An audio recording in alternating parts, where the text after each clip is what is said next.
چیخ! حمید بغور اس کی حالت کا جائزہ لے رہا تھا۔ لڑکی کا چہرہ مختلف جذبات کی کشمکش کی آمہ جگہ بن گیا تھا۔ وہ کچھ دیر خاموش رہ کر بولی، تم مجھ سے آج کی ملاقات کا مقصد پوچھ رہے ہو؟ ہاں، میں نے یہی پوچھا تھا۔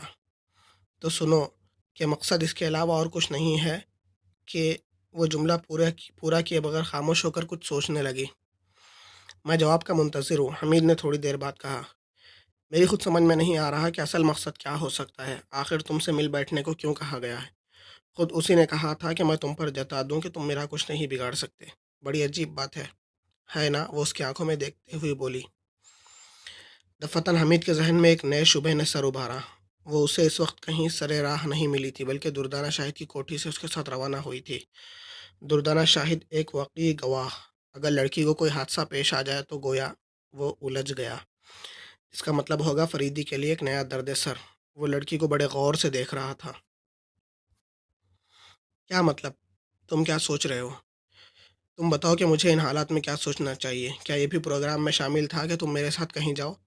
حمید نے اس کی آنکھوں میں دیکھتے ہوئے پوچھا۔ خصوصیت سے اس سلسلے میں کچھ نہیں کہا گیا تھا۔ حمید نے طویل سانس لی۔ اتنے میں چوکیدار کافی اور سینڈوچ لے آیا تھا اور وہ خاموشی سے کھاتے پیتے رہے تھے۔ آخر حمید نے پوچھا، کیا وہ منشیات میں کوئی نئی چیز ہے؟ میں نہیں جانتی یہ کیا ہے۔ یہ دیکھو۔ اس نے اپنی پرس سے ایک چھوٹی سی شیشی نکال کر دکھائی جس میں کوئی بے رنگ سیال تھا۔ اس کے صرف 3 قطرے تھوڑے سے پانی میں لیے جاتے ہیں۔ اگر میں اس سے قطع تعلق کر لوں تو پھر یہ مجھے کہاں سے ملے گی؟ اس کے لیے تم کس قسم کے کام کرتی ہو؟ بہت اچھے، وہ ہنس پڑی۔ کیا مطلب؟ کیا تم نے مجھے گرفتار کر لیا ہے کہ اس قسم کے سوالات کر رہے ہو؟ میں نے تو تم سے کچھ بھی نہیں پوچھا تھا، تم خود ہی مجھے یہ سب کچھ بتاتی رہی ہو۔ اگر کوئی بات سمجھ میں نہیں آئی تو اس کی وضاحت چاہتا ہوں۔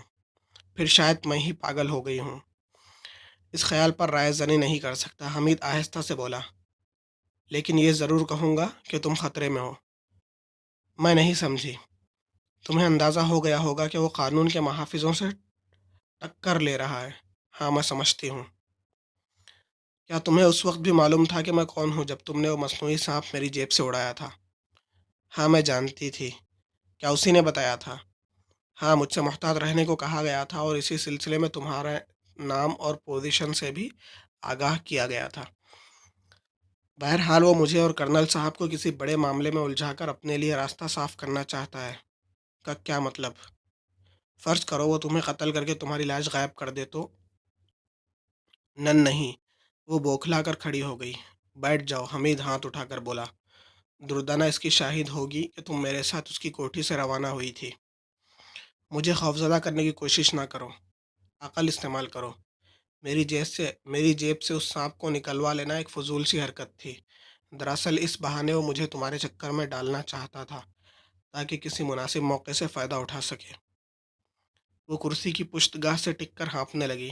ایسا معلوم ہوتا تھا جیسے پہلی بار اسے اپنی صحیح پوزیشن کا احساس ہوا ہو۔ تم ایک وزیر کی بیٹی ہو، اگر اس طرح غائب ہو جاؤ تو میرا کیا حشر ہو؟ الجھ گئے نا کرنل فریدی صاحب؟ اور وہ اسی طرح دندناتا پھرے گا۔ پھر وہ ہانپتی ہوئی ہکلائی۔ اس کے علاوہ اور کوئی چارہ نہیں کہ فی الحال میں تمہیں تمہاری کوٹھی پہنچاؤں اور تمہارے والد سے باقاعدہ طور پر تمہاری تحریری رسید حاصل کروں۔ کیا فضول باتیں کر رہے ہو؟ وہ جھنجھلا کر بولی۔ اچھا تو پھر کیا میں اپنی گردن کٹواؤں گا؟ یہ سب کچھ ہونے ہی کیوں لگا؟ اچھا تو پھر تم ہی مجھے اس کا مقصد بتاؤ، آخر اس نے تمہیں میرے پیچھے کیوں لگایا ہے؟ نہ یہ بات پہلے سمجھ میں آئی تھی اور نہ اب آ رہی ہے۔ اس لیے جو میں کہہ رہا ہوں اسے بے چون و چرا تسلیم کر لو، یعنی وہ مجھے مار ڈالے گا۔ ناممکن نہیں ہے، اور یہ کوئی نئی واردات بھی نہ ہوگی۔ ہمیں آئے دن ایسے واقعات سے دوچار ہونا پڑتا ہے۔ اچھا یہ بتاؤ، تمہاری وہ دوست کیسی مری تھی جس کی صحبت میں تم نشے کی عادی ہوئی تھی؟ وہ پلکیں جھپکائے بغیر حمید کو دیکھے جا رہی تھی۔ بالکل ایسا ہی معلوم ہوتا تھا جیسے کسی نے ہپناٹائز کر دیا ہو۔ میرے سوال کا جواب دو، حمید نے اس بار کسی قدر اونچی آواز میں کہا، اور وہ اس طرح چونک پڑی جیسے سوچتے سے جاگی ہو۔ کیا ہے، اس طرح چیخ کیوں رہے ہو؟ تمہاری نشے باز سہیلی کیسے مری تھی؟ آخر تم یہ سب کچھ کیوں پوچھ رہے ہو؟ تمہاری صحیح پوزیشن کا تعین کروں گا۔ تم مجھے خوفزدہ بھی نہیں کر سکتے۔ اچھی بات ہے، تو جب تمہارا دل چاہے اٹھ کر چلی جانا، حمید نے کہا اور پائپ میں تمباکو بھرنے لگا۔ وہ تھوڑی دیر تک اسے عجیب نظروں سے دیکھتے رہنے کے بعد بولی، تمہاری باتوں میں کسی قدر وزن ہے ضرور، لیکن میں اب کر ہی کیا سکتی ہوں؟ اگر واقعی میرے سلسلے میں چارے کے طور پر استعمال نہیں کی گئی ہو تو بہت کچھ کر سکتی ہو، اور اگر استعمال کی گئی ہوں تو جلد ہی نتیجہ نکل آئے گا۔ کیا کہنا چاہتے ہو؟ کھل کر کہو۔ مجھے پھانسنے کے لیے یا تو قتل کر دی جاؤ گی یا صرف غائب ہو جاؤ گی۔ میں یقین نہیں کر سکتی۔ تمہیں یقین آ جائے گا، بشرطے کہ ٹیکسیوں کے اڈے تک جانے کی ہمت کر سکو۔ یعنی تم یہاں سے مجھے واپس نہیں لے جاؤ گے؟ اپنی شرائط پر لے جا سکوں گا۔ کیسی شرائط؟ تم قطعی بھول جاؤ گی کہ آج سے پہلے بھی ہم کبھی ملے تھے، اور میں تمہیں تمہاری کوٹھی پر چھوڑوں گا، اور تمہارے خاندان کے کسی ذمہ دار کو یہ ضرور بتاؤں گا کہ میں کون ہوں، اور تمہاری گاڑی خراب ہو جانے کی بنا پر تمہیں مجھ سے مدد لینی پڑی تھی۔ پوری طرح اپنا بچاؤ کرو گے؟ ظاہر ہے۔ اچھی بات ہے، مجھے گھر پہنچا دو۔ لیکن کوئی فائدہ نہیں، تمہیں بہرحال گھر سے باہر نکلنا پڑے گا۔ ضروری نہیں ہے۔ اوہ ہو، تو تمہارا مطلوبہ نشہ گھر بھی پہنچ سکتا ہے؟ نہیں، لیکن فی الحال اتنی مقدار میں میرے پاس موجود ہے کہ کئی دنوں تک گھر سے باہر نکلنے کی ضرورت نہیں پیش آئے گی۔ اول تو مجھے اسی میں شبہ ہے کہ میں تمہاری کوٹھی تک پہنچ سکوں گا۔ میں نہیں سمجھی۔ اگر ایسی کوئی اسکیم ہے تو وہ تمہیں راستے ہی میں گھیرنے کی کوشش کریں گے۔ خدا غارت کرے، کس کو؟ تمہیں۔ میرا اتنا اچھا موڈ تباہ کر دیا۔ تو پھر تم کیا چاہتی ہو؟ تمہاری کوٹھی فون کر کے کسی کو یہیں بلوا لیا جائے، دونوں کی شامت ایک ساتھ آ جائے گی، اور یہ شامت تو اس سے بہرحال بہتر ہی ہوگی کہ تمہارے اغوا کا الزام میرے سر آئے۔ یہ کیا بات ہوئی؟ وہ ہم دونوں کو گھیر سکتے ہیں اور دونوں ہی قتل کیے جا سکتے ہیں، اور لاشیں اس طرح غائب کی جا سکتی ہیں کہ ان کا سراغ کبھی نہ مل سکے گا۔ آخری بار ہم دونوں کو صرف دردانہ نے ایک ساتھ دیکھا تھا، یا پھر اس چوکی دار نے جو حالات سے بے خبر ہے۔ بس کرو، وہ ہاتھ اٹھا کر ہانپتی ہوئی بولی۔ لاشیں غائب اور الزام بیچارے کیپٹن حمید کے سر کہ محترمہ سائرہ کے ساتھ فرار ہو کر مفقود الخبر ہو گیا۔ غالباً اب پوری طرح بات سمجھ میں آ گئی ہوگی۔ اگر تم بھی غائب ہو گئے تو پھر کیا بات ہوئی؟ کرنل فریدی کے لیے الجھن۔ ظاہر ہے کہ انہیں اس مجرم کی راہ سے ہٹ کر میرے معاملے میں الجھ جانا پڑے گا۔ یعنی وہ کرنل فریدی کو اپنی راہ سے ہٹانے کے لیے سب کچھ کرے گا۔ اتنی دیر سے میں تمہیں یہی سمجھانے کی کوشش کر رہا ہوں۔ وہ خاموش ہو گئی، اور حمید نے فون پر آفس کا نمبر ڈائل کیا اور ایکسچینج سے مسٹر زمن سے کنیکٹ کرنے کو کہا۔ تھوڑی دیر بعد زمن کی آواز آئی اور حمید نے کہا، میں ایگل بیچ کے ہٹ نمبر 127 سے بول رہا ہوں۔ 4 آدمی سمیت وہاں پہنچ جاؤ، 2 مختلف گاڑیوں میں۔ ان میں سے ایک آرمڈ کار ہونی چاہیے۔ کوئی خاص بات؟ پہلے میری پوری بات سن لو۔ تمہیں یہ دیکھنا ہوگا کہ ہٹ کی نگرانی تو نہیں کی جا رہی۔ اس کے بعد صرف تم ہٹ میں آؤ گے اور چاروں بدستور باہر ٹھہر کر ہٹ کی نگرانی کرتے رہیں گے۔ That's all. 1 منٹ، دوسری طرف سے آواز آئی، اگر کچھ اور لوگ بھی ہٹ کی نگرانی کرتے ہوئے نظر آئے تو اس صورت میں مجھے کیا کرنا ہوگا؟ ہر حال میں اندر آ کر مجھے اطلاع دینی ہوگی نگرانی ہو رہی ہے یا نہ ہو رہی ہے۔ اوکے۔ حمید ریسیور کریڈل پر رکھ کر سائرہ کی طرف مڑا۔ اس کی حالت ابتر نظر آئی، چہرے پر ہوائیاں اڑ رہی تھیں اور آنکھوں سے ایسی خوفزدگی کا اظہار ہو رہا تھا جیسے سچ مچ موت تعاقب میں ہو۔ حمید بھی خاموش ہو بیٹھا۔ دفعتاً سائرہ پھوٹ پھوٹ کر رونے لگی۔ ارے ارے، یہ کیا؟ ایسا بھی کیا؟ میں ہر امکانی کوشش کروں گا کہ تمہاری جان بچ جائے۔ ابھی ایسا آسان تو نہیں ہے کہ مجرم ہمارے منہ آنے کی کوشش کرے۔ حمید اٹھتا ہوا بولا، لیکن وہ بدستور روتی رہی، حتیٰ کہ حمید کو اس پر بڑے خلوص سے ترس آنے لگا۔ بدقت تمام وہ خاموش ہوئی تھی اور کسی روٹھے ہوئے بچے کے سے انداز میں حمید کو دیکھے جا رہی تھی۔ یقین کرو کہ ان باتوں کا مقصد تمہیں خوفزدہ کرنا نہیں تھا، حمید نے کہا۔ تو پھر کیا تھا؟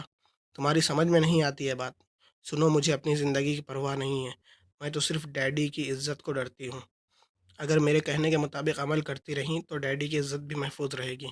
کیسے رہے گی جبکہ تم نے اپنے آدمیوں کو بھی طلب کر لیا ہے؟ ضروری نہیں کہ وہ تمہیں پہچانتے بھی ہوں، اور اگر کوئی پہچانتا ہی ہو تو جب کوئی اندر آئے تو تم دوسرے کمرے میں چلی جانا۔ تو تم مجھے گھر ہی پہنچاؤ گے، اس کے علاوہ بہتری کی کوئی دوسری صورت نہیں ہے؟ تمہاری مرضی۔ تم نے اپنی سہیلی کے بارے میں ابھی تک کچھ نہیں بتایا۔ بس وہ ایک رات سوئی تھی، صبح نہیں اٹھ سکی۔ کون تھی؟ اس کے متعلقین کے بارے میں کچھ بتاؤ۔ مجھے افسوس ہے کیپٹن، میں ایسا ہرگز نہیں کر سکوں گی، اس نے خشک لہجے میں کہا۔ کافی اور پیو گی؟ نہیں، لیکن باتھ روم پھر جاؤں گی۔ اتنی جلدی جلدی ضرورت پیش آتی ہے نشہ تازہ کرنے کی؟ تم یہ بھی تو دیکھو کہ میں کس جذباتی کشمکش کے دور سے گزر رہی ہوں۔ ٹھیک ہے جاؤ، حمید سر ہلا کر بولا، اور وہ اٹھ کر باتھ روم کی طرف چلی گئی۔ حمید بے چینی سے اپنے ساتھیوں کا منتظر تھا، خود باہر نکل کر بھی جائزہ لے سکتا تھا لیکن مناسب نہیں سمجھا۔ اچانک اسے فریدی کا خیال آیا، کیا وہ سچ مچ شہر میں موجود نہیں تھا، یا محض مجرموں کو غلط راستے میں ڈالنے کے لیے اس نے روپوشی اختیار کی تھی؟ بارہا ایسا ہو چکا تھا، جب بھی کوئی مجرم اپنی ذہانت کے بل بوتے پر اس کے منہ آنے کی کوشش کرتا تھا تو کسی نہ کسی مرحلے پر فریدی کچھ دنوں کے لیے بظاہر پس منظر میں چلا جاتا تھا، اور پھر ڈرامائی طور پر مجرم کی گردن اس کے ہاتھ میں آ جاتی تھی۔ کیا اس کیس میں بھی یہی ہونے والا تھا؟ خیالات کا تسلسل ٹوٹ گیا کیونکہ سائرہ واپس آ گئی تھی۔ ابھی نہیں آئے تمہارے آدمی؟ اس نے سوال کیا۔ خاصا فاصلہ ہے۔ کیا یہ چوکیدار ہمیشہ یہیں رہتا ہے ہی اسی لیے؟ کیا کرنل فریدی بہت مالدار ہیں؟ بہت سے بھی کچھ زیادہ۔ پھر انہیں ملازمت کرنے کی کیا ضرورت ہے؟ ضرورتاً ملازمت نہیں کرتے، سراغ رسانی ان کا شوق ہے۔ ایسی باتوں پر یقین کرنے کو دل نہیں چاہتا۔ مت کرو۔ کیا اب تمہارا موڈ خراب ہو رہا ہے؟ نہیں، صرف تشویش ہے کہ آخر تمہیں کب تک بچایا جا سکے گا۔ تمہیں میرے لیے تشویش ہے؟ کیوں نہ ہو، میں تو یہ چاہتا ہوں کہ ہر خوبصورت لڑکی حشر تک زندہ رہے۔ پھر نہ تو خوبصورتی رہے گی اور نہ لڑکی۔ ہاں، یہ بات تو ہے، حمید نے مغموم لہجے میں کہا۔ تم اب بھی کھل کر بات نہیں کر رہے ہو۔ اب اور کیا سننا چاہتی ہو؟ میں اس مجرم کے بارے میں جاننا چاہتی ہوں۔ تم اس کے لیے کام کرتی ہو لیکن اس کے بارے میں کچھ بھی نہیں جانتی۔ کیا یہ عجیب بات نہیں ہے؟ میرے لیے عجیب نہیں ہے کیونکہ یہی اس کا طریقہ کار ہے۔ ایسے کئی مجرموں سے ہمارا سابقہ پڑ چکا ہے اور وہ بالآخر ہماری گرفت میں آئے ہیں۔ یہی حشر اس مجرم کا بھی ہونا ہے۔ تم لوگ کب سے اس کے پیچھے ہو؟ یہ میرے محکمے کا راز ہے، لہٰذا اس سلسلے میں کچھ نہ بتا سکوں گا۔ تمہاری مرضی۔ حمید کچھ کہنا ہی چاہتا تھا کہ کسی نے دروازے پر دستک دی۔ کون ہے؟ حمید نے اونچی آواز میں پوچھا۔ ضمن، جواب ملا، اور حمید نے سائرہ کو دوسرے کمرے میں جانے کا اشارہ کرتے ہوئے آہستہ سے بولا، جب تک میں خود ہی تمہیں نہ بلاؤں وہیں ٹھہرنا۔ وہ چلی گئی اور حمید نے اٹھ کر دروازہ کھولا۔ ضمن سامنے ہی کھڑا نظر آیا تھا۔ حمید اسے اندر آنے کا اشارہ کر کے پیچھے ہٹایا۔ دروازہ بند کر دو۔ کیا قصہ ہے؟ اس نے دروازہ بند کرتے ہوئے پوچھا۔ باہر کی خبر کیا ہے؟ کچھ بھی نہیں ہے، ہٹ کے آس پاس ہمارے 4 آدمیوں کے علاوہ اور کوئی بھی نہیں ہے۔ آرمڈ کار لائے ہو؟ حمید نے پوچھا۔ ہاں، باہر موجود ہے۔ اسے یہیں چھوڑ کر لنکن تم لے جاؤ اور ان چاروں سے کہہ دو کہ دوسری گاڑی میں وہ میرے پیچھے رہیں گے۔ کیا کوئی بڑا چکر ہے؟ مجھے افسوس ہے کہ تفصیل میں نہیں جا سکوں گا، حمید نے کہا۔ بس تم لنکن لے جاؤ اور ان چاروں کو ہدایت دے دو۔ اس نے لنکن کی کنجی اس کے حوالے کی۔ ضمن کی نظر بار بار کافی کے 2 پیالوں پر پڑتی تھی اور پھر وہ چاروں طرف دیکھنے لگتا تھا۔ تم دیر کر رہے ہو، حمید بولا۔ او اچھا، ضمن نے کہا اور دروازے کی طرف بڑھ گیا۔ اس کے چلے جانے کے بعد حمید نے پھر دروازہ بند کر کے بولڈ کر دیا اور سائرہ کو آواز دی۔ وہ آئی اور خاموشی سے بیٹھ گئی۔ حمید آہستہ سے بولا، 10 منٹ بعد یہاں سے روانہ ہو جائیں گے۔ میں نے تمہاری گفتگو سنی تھی، تم خواہ مخواہ وہم میں پڑ گئے ہو۔ وہ کہہ رہا تھا کہ کوئی بھی ہٹ کی نگرانی نہیں کر رہا ہے، سائرہ بولی۔ ہو سکتا ہے کہ نگرانی کرنے والے آس پاس کے ہٹوں کے اندر ہوں۔ سائرہ نے برا سا منہ بنا کر شانے سکوڑے، پھر پوچھا، یہ آرمڈ کار کیا ہوتی ہے؟ اس پر گولیاں اثر نہیں کرتی؟ وہ بے ساختہ ہنس پڑی اور مضحکہ اڑانے کے سے انداز میں بولی، اور اگر دشمنوں نے توپ چلا دی تو کیا ہوگا؟ تمہیں گاڑی ہی میں چھوڑ کر بھاگ جاؤں گا۔ میں پتہ نہیں کیوں کس عذاب میں پڑ گئی ہوں۔ ویسے تو تم ایڈونچر کی شائق ہی معلوم ہوتی ہو۔ کاش نہ ہوتی، وہ مغموم لہجے میں بولی۔ ہمارے مذہب نے عورتوں کے لیے جو حدود مقرر کی ہیں، کاش میں ان سے باہر قدم نہ نکالتی۔ اب ایک دم سے اتنی لمبی چھلانگ؟ میں سنجیدہ ہوں حمید صاحب۔ اب ان حدود کی طرف پلٹ جانے کی کوشش کرو، لیکن اس کے لیے تمہیں اپنے نشے کی قربانی دینی ہوگی۔ میں یہ بھی کروں گی، تو لاؤ وہ شیشی مجھے دے دو۔ شیشی؟ وہ ہکلا کر رہ گئی۔ اگر اس وقت ذرا بھی ہچکچائی تو پھر تمہاری واپسی کبھی نہ ہو سکے گی۔ واپسی؟ وہ طویل سانس لے کر بولی۔ واپسی ناممکن ہے حمید صاحب۔ خیر چلو، گاڑی میں بات کریں گے۔ وہ ہٹ سے باہر نکلے اور حمید نے چوکیدار کو آواز دے کر اطلاع دی کہ وہ جا رہے ہیں۔ کار سامنے ہی کھڑی تھی۔ حمید نے سائرہ کے لیے پچھلی سیٹ کا دروازہ کھولا۔ نہیں، میں تمہارے ساتھ بیٹھوں گی۔ کیا تمہارے گھر والے اس پر معترض نہ ہوں گے؟ آپ کس ہوا میں ہیں حمید صاحب، میری ممی بہت ماڈرن ہے، کہتی ہوئی وہ اگلی سیٹ پر بیٹھ گئی۔ حمید انجن اسٹارٹ کرتا ہوا بولا، لیکن آپ کے ڈیڈی تو خاصے قدامت پسند لگتے ہیں۔ ہوں گے ذاتی طور پر، لیکن ممی ان کی نہیں چلنے دیتی، اور وہ تو وزیر بھی ممی ہی کی وجہ سے بنے ہیں۔ اگر ممی سوشل ورکر نہ ہوتی تو بقول تمہارے وہ کسی پرائمری اسکول کے ہیڈ ماسٹر ہی ہوتے۔ حمید لمبی سانس کھینچ کر رہ گیا۔ گاڑی حرکت میں آ گئی تھی۔ سڑک پر پہنچ کر اس نے عقب کے آئینے کا زاویہ اس طرح بدلا کہ اپنے محکمے کی گاڑی پر نظر رکھ سکے۔ گاڑی زیادہ فاصلے پر نہیں تھی۔ اگر تمہاری ممی بہت ماڈرن ہے تو پھر تم کیا کر سکو گی؟ کس سلسلے میں؟ ابھی تم نے کہا تھا کہ پھر مذہبی حدود میں واپس جانا چاہتی ہوں۔ کوئی نئی بات نہیں ہے، جب بھی کسی مشکل میں پڑتی ہوں یہی سوچتی ہوں، لیکن ابھی تک تو واپسی نہیں ہو سکی ہے۔ پہلے قوت ارادی بڑھاؤ۔ نشے بازوں کی کوئی قوت ارادی نہیں ہوتی، محض خیال ہے تمہارا۔ تم مجھے کیا سمجھتی ہو؟ شراب سے غسل کیا کرتا تھا، اور اب سالہ سال سے چکھی تک نہیں۔ کیوں؟ تم نے کیوں چھوڑ دی تھی؟ کرنل فریدی کے لیکچر سے بھوت بھی بھاگتے ہیں، وہ بیچاری کس شمار قطار میں ہے؟ کیا وہ بھی نہیں پیتے؟ نہیں، وہاں شراب کا کیا کام؟ تم لوگ واقعی عجیب ہو۔ دفاتن ٹرانسمیٹر پر اشارہ موصول ہوا۔ حمید نے ایئر پیس کان پر لگا کر ریسیور کا سوئچ آن کر دیا۔ کال ہو رہی تھی۔ Hello captain, hello captain, 13 calling. Hamid نے کال کا جواب دیا اور دوسری طرف سے آواز آئی، اچانک ایک ٹائر فلیٹ ہے، اسی لیے رکنا پڑے گا، اوور۔ فکر نہ کرو۔ تو کیا آپ چلتے رہیں گے؟ اوور۔ کیا خیال ہے، ٹائر اتفاقاً فلیٹ ہوا ہے یا اور کوئی چکر ہے؟ نیلے رنگ کی ایک گاڑی پیچھے تھی، وہ برابر سے نکلی چلی گئی ہے، اوور۔ اچھی بات ہے، تم ویل تبدیل کرو، حمید نے کہا اور بولنے والے کو بتانے لگا کہ وہ کہاں جا رہا ہے۔ اس کے بعد اس نے ٹرانسمیٹر کا سوئچ آف کر دیا تھا۔ میرا پتہ کس کو بتایا تھا؟ سائرہ نے ناگوار لہجے میں پوچھا۔ تمہارا نام تو نہیں لیا تھا؟ کیا کوئی پولیس آفیسر وزیر صاحب کی کوٹھی پر نہیں جا سکتا؟ لیکن تمہارے ساتھیوں نے اب تو مجھے دیکھ ہی لیا ہوگا۔ بے فکری سے بیٹھو، خواہ بور ہونے کی ضرورت نہیں، حمید نے کہا، اور عقب نما آئینے کے زاویے میں پھر کسی قدر تبدیلی کی۔ نیلے رنگ کی گاڑی عین اس کی گاڑی کے پیچھے تھی، اور فاصلہ بھی زیادہ نہیں تھا۔ حمید نے طویل سانس لی، لیکن اسی رفتار سے چلتا رہا۔ ٹائر تو آرمڈ کار کا بھی فلیٹ ہو سکتا تھا، خیر دیکھا جائے گا۔ تم خاموش کیوں ہو گئے؟ کیا کوئی گڑبڑ ہے؟ سائرہ نے پوچھا۔ جس گاڑی میں میرے آدمی تھے اس کا ٹائر فلیٹ ہو گیا ہے، تو پھر اب کیا ہوگا؟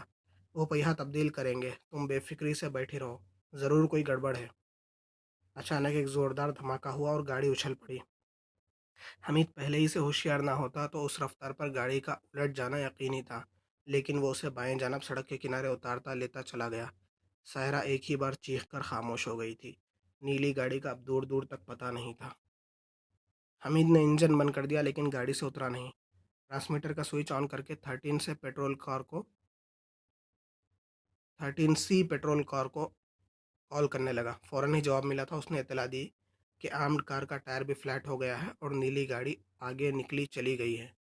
آپ کو بڑی دشواری ہوگی، دوسری طرف سے آواز آئی۔ میں فی الحال اسی حال میں یہیں رک رہا ہوں، تم بھی ویل تبدیل کر کے ادھر ہی آ جاؤ۔ آپ کے لیے دوسری گاڑی کیوں نہ منگا دی جائے؟ نہیں، پہلے تم ادھر ہی آؤ، اس کے بعد دیکھیں گے۔ پتہ نہیں کیا ہو رہا ہے، سائرہ دانت پس کر بڑبڑائی۔ حمید ٹرانسمیٹر کا سوئچ آف کر کے بولا، اب تمہیں یقین آیا؟ میری سمجھ میں کچھ نہیں آ رہا۔ وہ نیلی گاڑی کس کی تھی جس کا حوالہ ابھی تم نے دیا تھا؟ میں نہیں جانتا، لیکن دونوں گاڑیوں کے خلاف کارروائی اسی گاڑی سے ہوئی تھی، حمید نے کہا اور بغلی ہولسٹر سے ریوالور نکال کر گود میں رکھ لیا۔ یہ کیا؟ وہ تھوک نکل کر ہکلائی۔ یہ ریوالور ہے، .38 کیلیبر کا ہے۔ یہ نہیں، وہ جھنجھلا کر بولی، آخر ہوگا کیا؟ میں بھی منتظر ہوں، حمید نے کہا اور اپنی سائٹ کا شیشہ اتارنے لگا۔ یہ کیا کر رہے ہو؟ اگر کوئی دم گھٹ رہا ہے، اس کا ایئر کنڈیشنر بھی خراب ہو گیا ہے۔ دفعتاً وہ اس طرح چیخی کہ حمید بھی اچھل پڑا۔